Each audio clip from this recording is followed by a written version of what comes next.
That's right. I hate you all so much that I'm going to do an unboxing video.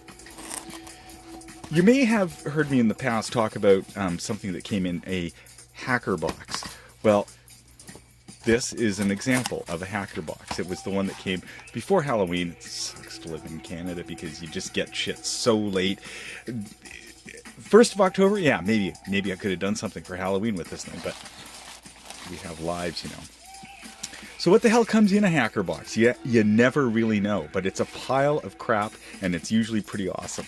So for example, this one has, oh look, a bunch of LEDs, and a couple of PC speakers, and a jack that's probably a headphone jack. Okay, so these things, these are awesome. These are addressable LEDs. You can string them together and you can send signals down them and make them light up in all kinds of ways. Plus they're pretty bright. And I think, yeah, these are RGB ones. So for RGB and a signal, yeah, awesome. Oh, look, a button. They usually put in some kind of physical object that is a bit of a collector's item, and because they only produce a certain amount of them. And there you go, look at that, it's a pin. And man, oh man, there's geeks out there that will trade pins. I wonder what I can get for this. Maybe like a Grenoble Olympic skiing pin from some guy from Austria. I have to go search that out. Nice.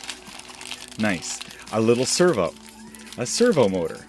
Okay, I've been playing around a bit with the drone, and it's got a couple of brushless DC motors, but a couple of servos. Servo would be nice, like to put landing gear up and down. What the hell? Why not? And okay, some relays, some software controlled relays. So you basically have on one side of these guys a load. Maybe it's line voltage, and you're going to control some lights or something like that are operating normally at 12 volt or 120.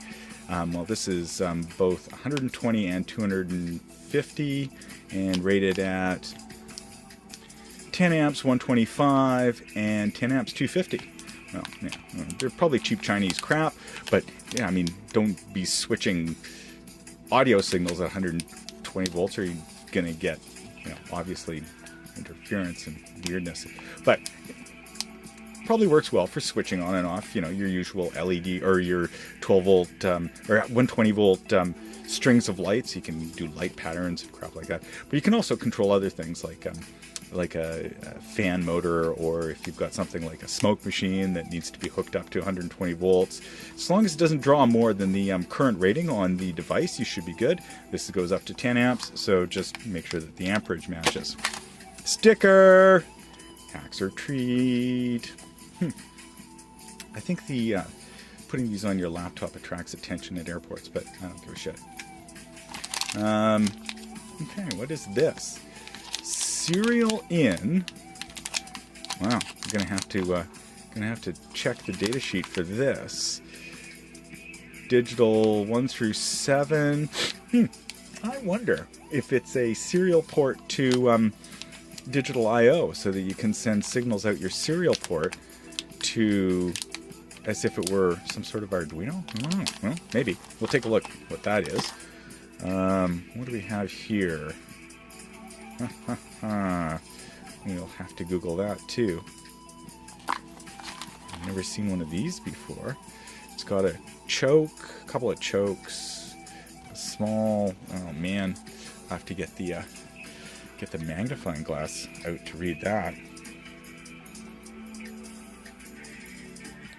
Nope, still can't read it. What does that say? LM 358. Okay. Once again, I'll have to go look for data sheets on that, see what it can do. What is this? I've got the feeling this is some kind of a sensor, either a motion sensor or antenna. Bluetooth? Hard to say. Oh, maybe it's a magnetometer. It senses density changes or something like that. Another thing to look for. Okay, so there's O2's guy. Oh, they've got two. Three of these things. Wait, no, what's a 2008 8? Okay. Yeah. There's a ground. There's a voltage common. There's an antenna. I think. A&T. FS. God. Who knows? We'll look it up, though. We'll look it up. Huh. That is a Pro Mini, I think. I wonder what... Probably a 3.3. Of course, it's one of those Chinese ones. Doesn't even list what actual voltage it is. That was that guy. Some jumper wires, sure, why not? Oh, another Pro Mini. Holy smokes! What? Another Pro Mini? Oh my gosh, they're multiplying like flies or rabbits. 3 of them. Cool. So I got to tell you about the value of this kit. Okay, I mean, I've got a pile of these already. I mean, they come like 3 for $10 or something like that. So, yeah, not bad when you consider all the other crap that goes in here, and it's like a $50 spend every month, something like that. It's not that bad. And look at this, a couple of LED addressable arrays. One of the kits in the past came with like 4 of these, so you could string up some big long thing that said Happy Halloween, or it's scrolling across and said go away, no candy, you know, all kinds of things. All kinds of things. And what's this? Oh, this, is that USB? Yeah, okay, that's just a standard USB to TTL, so you basically have your USB out, and this would be things like modem communication signals, just like on, you know, communicating to a microcontroller in order to do programming with it. Huh. Now, this. Holy. Is that supposed to be like that? Probably not. Oh, look. Just pops down. Okay, nice. Right. This could be some sort of light sensor so that you can see when it goes behind shadow, or you could turn something on. I'm betting that that's what it is. What's underneath here? Oh yeah, look at that. That definitely has some sort of a window, and it just, how do you communicate with it? And I don't know. I wonder if it actually sends back what frequency of light that it's receiving, or if it's just some sort of a photo transistor and everything. So some sort of a wideband device that just responds to whatever wavelength, or whatever collection of wavelengths, or whatever wavelength, as long as it's inside of a certain band, it will respond. Or if it actually can report back what wavelength it is receiving. I'm pretty sure that it's probably just some broadband device that responds to any of some sort of range of frequencies of light as it hits it. But again, we'll have to Google that to take a look at it. Hey, now this is cool. Oh my gosh. Okay. I really hope that this has got storage in it, because I know somebody who has some crappy little USB USB. That's so good. That's so good. Yeah. I wonder how much storage is on this thing, or if I have to tear it apart and put a different USB dongle in here. I'm sure it'd be pretty easy to put a different USB dongle in there. And then what else? Oh, speakers, of course. Of course, you got to have the spooky sounds. And, oh, it looks like enough componentry for 3 battery-powered projects. And where you find all of the information about the battery-powered, all of the projects that come in HackerBox is on the Instructables website. They have a, I don't know what you call it, not a channel, but they have a space on there, HackerBoxes, and that is a not atypical collection of junk that you would find coming to you every month, and together with a website that will have links to more information about each of the individual components, and those sites will have links to all kinds of other projects that are using similar pieces. So it's like a veritable anthill of information that you can use to start creating, I won't say useful, but entertaining projects that involve stuff like this. So I highly, highly recommend subscribing to the HackerBoxes if you have any interest in this sort of a thing. Like, if you're wondering where to go next with Arduino, and you've been playing with Arduinos for a while, this is the place. These guys are awesome.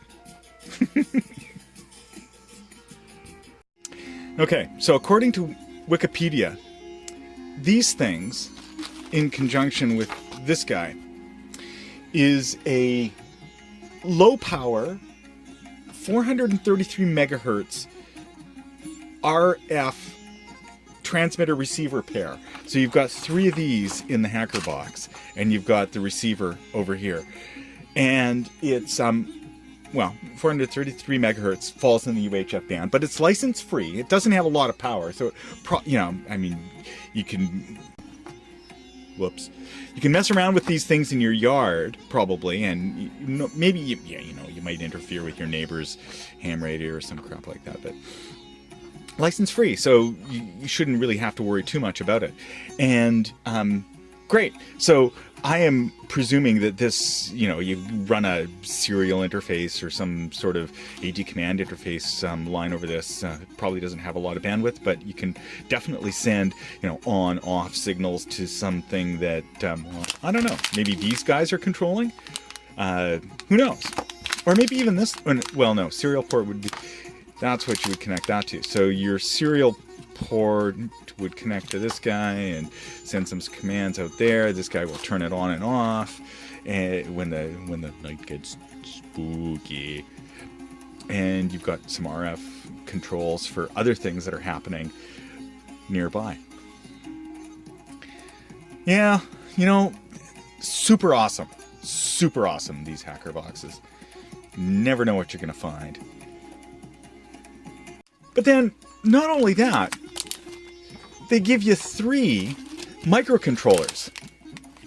3 microcontrollers. Okay. 3 microcontrollers, 3 RF transmitters, or 3 RF receivers. This is probably to get your programming onto your microcontroller. And USB. So you would hook that up to some computer. You run some big fancy schmancy program written in, well, I don't know, Python. And it's sending out information to all of your different microcontrollers. Now your microcontrollers, these guys, these can do all kinds of stuff. So if you've got a very simple protocol to trigger a very complex interaction with your device outbound from here, it's like, it just multiplies the kind of things that you can do. Almost exponentially. But actually only geometrically.